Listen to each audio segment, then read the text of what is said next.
When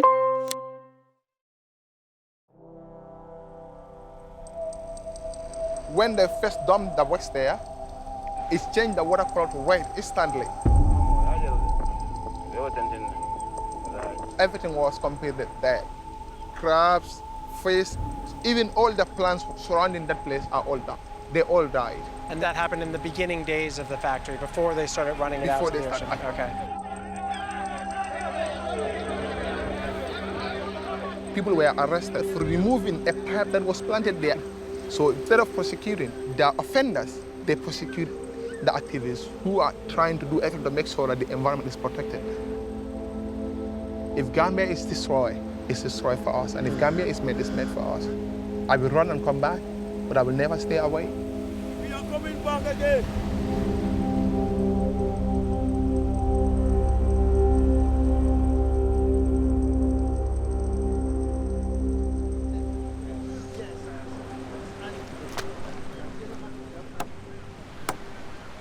At root, this seems to be a story about the Gambia and its David and Goliath struggle to protect its own waters. The West African coast is one of the few places left where major industrial players, mostly Asian and European, haven't yet depleted the waters of all their creatures and resources. And in the last several years, there's been a rush here to begin industrial level fishing. In this case, you have these three big Chinese factories that essentially take massive quantities of fish and grind them down into these high-protein pellets called fish meal.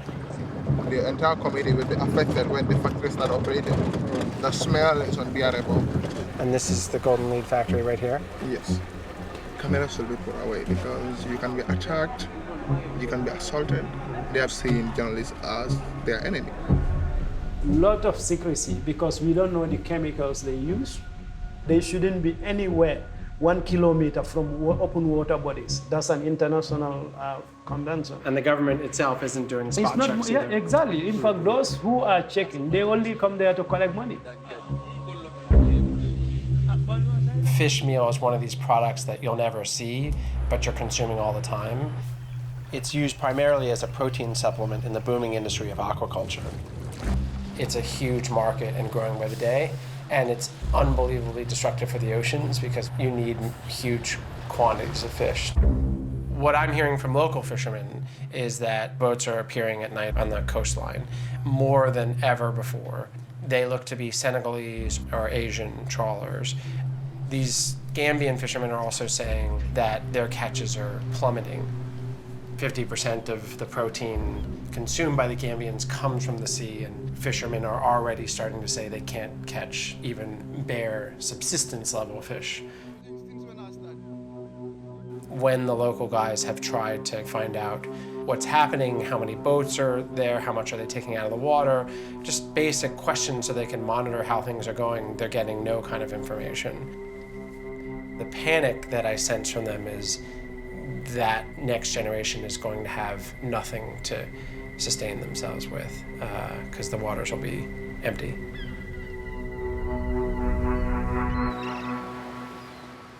At minimum, I think what the local fishermen want is for the government to police these waters to the letter of the law and to stop the illegality that's happening out there. But the Gambia doesn't really have the ability to police these waters, and that's partially why Sea Shepherd's here. Can you take the boat a little bit forward? Got a call from Peter, the captain of the ship that I'm going to be boarding. So we got to start going. He said that they're doing a patrol off the coast of the Gambia. Good. The Gambians know there's a huge problem on the water out here. There's rampant illegality. The job we had was to show it. Most of the vessels are concentrated on the southern border.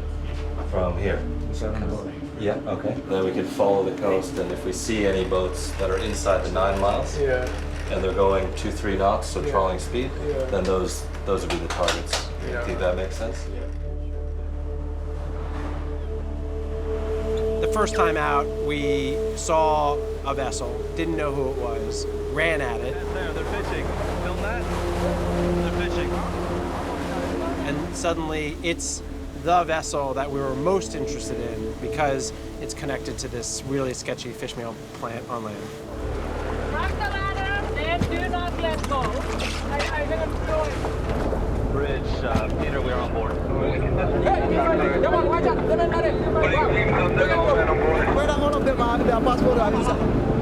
Possible. Every man possible. Come here and Senegal possible. Can we see your license?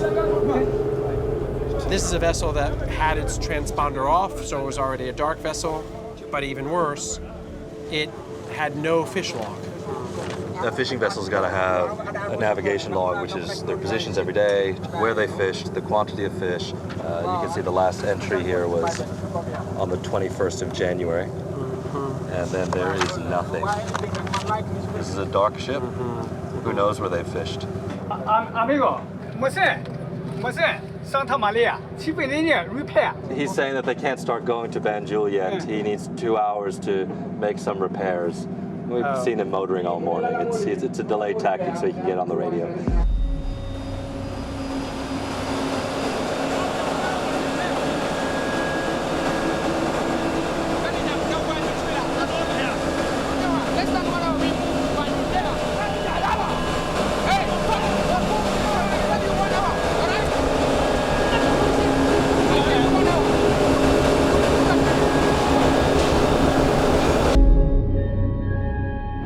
Bring the Navy team from the SAM in the rib back here. Okay.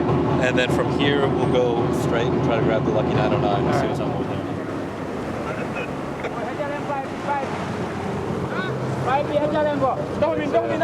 The second vessel, 10 times worse. The living quarters were horrific, some of the worst I've seen. There was this space, it's like a crawl space, where all these guys were sleeping at night. Six of you. 6 people we are sleeping in here. Sometimes we close here, but the water still is coming in. So hot. This is, I've never ever seen this bad. Few things rattle me these days, but for some reason, that space really rattled me. The local fishermen testifying that these guys have been trawling very close to the shore. And on top of that, the living conditions here are really not for humans. Not even for animals, but not for humans.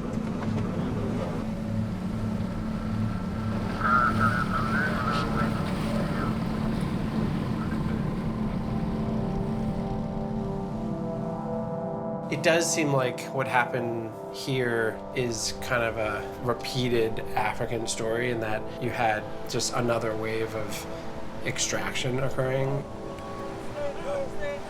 First it was men and women as slaves, then it was natural resources on land, and now it's moved offshore.